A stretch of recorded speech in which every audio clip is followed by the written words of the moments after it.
magandang araw po sa ating lahat mga bossing, mga idol. So kagising lang natin. So medyo napagod tayo dun sa pagdidisinfect ng ating mga pin. O yan po yung bahay ko mga bossing, mga idol. Dito po tayo sa dulo ng farm. So for today's video mga bossing, pagbigyan natin yung isang solid na supporters natin. Gusto niya daw habaan yung ating pagbibideo. At lalo na po sa mga pulit na gusto niyo makita. So mga bossing, mga idol, ulitin ko lang po. Pagdating po sa battle stag mga bossing, meron tayong minimum bet na 10 heads. Bukod naman po doon sa ang presyo po noon mga idol, 8.5 po. So bukod doon sa mga battle stag, pag breeding material po yung bibilhin nyo, wala tayong minimum. At lalo na po sa mga pulit, wala tayong minimum dun. Yung may minimum lang kami dito mga boss idol, dun sa mga battle stag. So sa ngayon po mga bossing, wala pa tayong battle stag dito dahil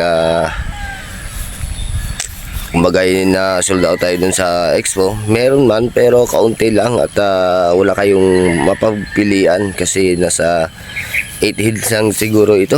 8 heads yung ating battle stag. So no choice po kayo mga bossing, mga idol. Wala kayong iba pilian. So mas mabuti na sa susunod na siguro mga 15 o February meron na po dito mga bossing, mga idol. At dadalhin din natin dun sa IGF. So ito po yung papansin nyo dyan mga bossing, mga idol. Talagang wala tayo dyan mga manok. So kung meron na kayo diyan makikita dun sa dulo, may pailan-ilan dyan, mga 15 heads. So yun po mga bossing ay mga winner na natin na nailaban dun sa Manila Arena. So kung titingnan nyo dyan, yung mga tali natin dyan at yung mga paso ay nakasabit po mga boss idol. Ayan po. Ayan po yung kabuuan ng ating farm. So sa mga nagtatanong po mga bossing, kung mabit nyo po yung minimum na 10 heads, so kung ilang piraso po yung mga manok na nandito mga boss idol, yun po yung pagpipilian nyo mga bossing. So ginagawa po namin yun. Dahil yun po ang utos ni Usarte. Tatawa tuloy kago. Walang maisip na ibang dahilan. At saka meron po kaming tinatawag dito mga bossing, bago kayo pumunta dito sa loob ng farm, meron po tayong schedule. Dapat po 3 days before o 5 days before kayo bago pumunta, mag-message po kayo. Lalo na po kapag bumili kayo ng battle stag. Dahil po mga bossing, ginagawa po namin yun para po hindi po kayo magkasabay-sabay sa pagpunta dito sa loob ng farm. Kasi pag sumabay kayo mga bossing, hindi namin kaya na i-entertain kayong lahat mga boss idol. Kaya ginagawa namin by schedule po tayo, through social media, o pwede kayong dumirect doon na kumonta kay Kuya Daniel Casanova para magpa-appointment sa kanya mga bossing idol. Pero kung hindi niyo naman po siya makontak, maaaring magdiretso na din kayo sa akin mga bossing para maparating po natin kung ano po yung gusto nyo mga idol. Ayan po, kung makikita nyo po dyan mga bossing, wala na tayong mga manok dyan. So yung ilang piraso dyan nandyan, ayun o, yun. So yan, 5 heads po dyan nandyan mga boss idol. So yan po yung natira ay pa-ending po ni Kuya Daniel Casanova, yung bayaw po ni Boss Martin Esculin. So ang kabuuang TP po nito mga idol is 540 yung kabuuang TP nandito. So almost 2 hectares po ito mga bossing. So nung unang dumating kami dito, dinevelop namin to. Yung TP nandito is 380 o 380, kasama na po dyan yung nilagyan yung ating pin. Ayan po. Kasama din po yung mga bahay nandoon na pinatayo. Kasama din doon yung bahay ni Boss Martin. Yan po, yun pong laman ng TV nandito. So, inarrange namin. Ang gumawa dito, ako si Stanley at saka si Ayan. Halos 3 buwan din namin itong nabuo. Yung ganitong pag-aayos mga bossing, mga idol. So, sinimulan po namin ito nung April 26. So nagsimula kami magtrabaho, May na po. Sinimula namin itong ayusin yung mga tape dahil nga nung unang pagpunta namin dito, hindi pa ganito kaganda mga bossing idol. Yung mga damo dito matataas pa, talagang masukal. At saka yung inano natin dito, maraming nung una maraming mga bayawak at saka mga ahas. So takot pa naman tayo dun sa ahas mga busing. So yun, dinevelop po namin to hanggang sa ganito na yung itsura ng farm. Talagang ginastusan. So yung ginagamit ko naman dito mga boss idol, sa pagtatabas nito, meron po akong lawnmower na dinadrive para ma-maintain ang ganito kagandang damo mga bossing. So every 9 days o 10 days, lalo na pag maulan yung panahon, doon medyo nag-adjust tayo doon, 7 days o 1 week. 1 week tayo, every 1 week tayo nagpuputol ng damo na ito mga bossing. So, tag-init naman, nag-a-adjust tayo. Depende kung gaano kataas yung damo. Doon natin pinuputol para ma-maintain kung gaano kaganda po yung ating farm, mga boss idol.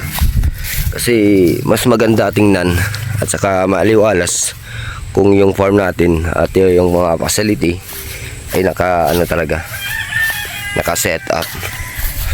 So ito mga bossing, mga idol, ipapakita ko po sa inyo yung ating possum. Yan, saan yung possum natin dito. Dito tayo sa pin, kung saan nakalagay yung ating mga possum. So yan po mga boss idol. Pasensya na po sa mga ibang subscriber natin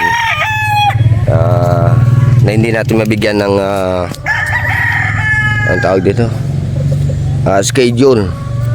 Yung iba sinasabi na baka ayaw lang bigyan ng mga manok o bintahan ng mga manok. Pero ito mga boss idol, ito yung patunay wala tayong tinatago. Bakit natin itatago yun? Kung tutusin, benta natin yun. Yun nga lang, sabi ko sa inyo, wala kayong mapipilian. At saka yung nandito, halos pure po ang lahat na nandito, mga color. Wala kayong mapagpipilian mga boss idol. So dito tayo sa pin kung saan nandito yung ating mga possum.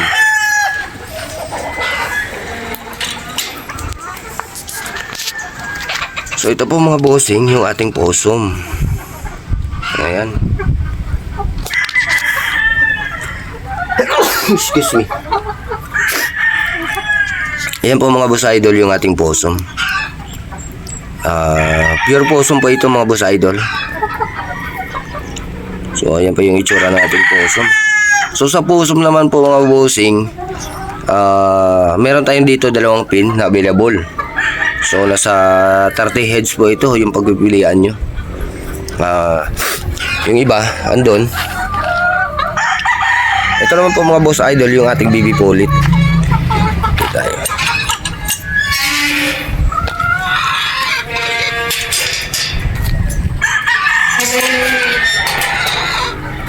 Dito lang tayo para hindi sila ma-stress.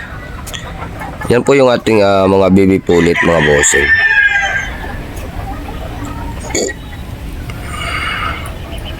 Meron ditong pure Gilmore, pure possum na mga baby pulit mga idol. So yan po sila, yung ating baby pulit. Lipat naman tayo dito sa kabila sa ating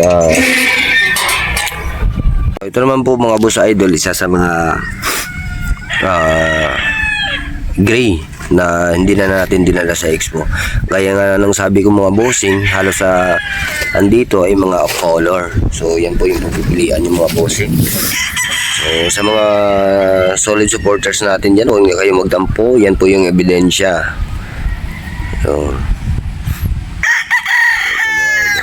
kasi saan nyo tingnan dyan, wala na kayong makitang manok dyan mga bossing. So i-zoom in natin para makita nyo. Excuse. Relaxing tayo. So yan po mga idol.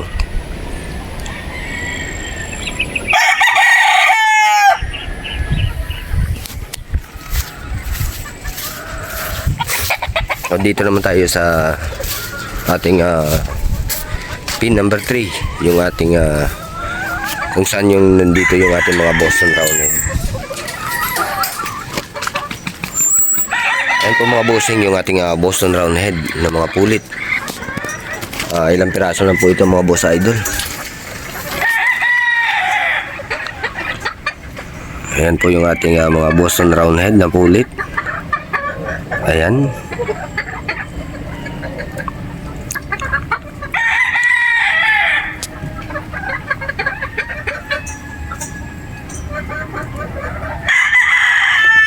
Ito po sila.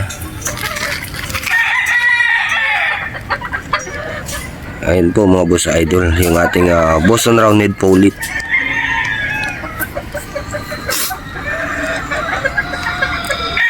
So 9 heads lang po ito mga boss idol. So magre-request tayo by next week. So meron na naman tayong paparating na fiesta sa SMX. So makikita nyo doon Team Escolin. Doon po mga bossing mga idol. So kita-kits po na naman po, kita-kits na naman po tayo doon mga boss idol. So ayan na po yung ating mga Boston Roundhead Pulit. So ayan po sila. So, hanggang dito na lang po yung ating pagbi-video mga boss idol. At meron pa po tayong gagawin. So sana po sa mga nagtatanong ay nasagot ko yung tanong yung mga boss idol. So ulitin ko po yung price po ng mga ating mga pulit, ang mga pure 15k. Ang ating pong crosses is 8k na mga pulit po yun, pulit. Tapos naman po pagdating po sa battle stag is 8.5, minimum of 10 heads. Yung ating brood stag is 35k mga bossing mga idol. So hanggang dito na lang po ang ating video at maraming salamat po sa inyong lahat mga bossing.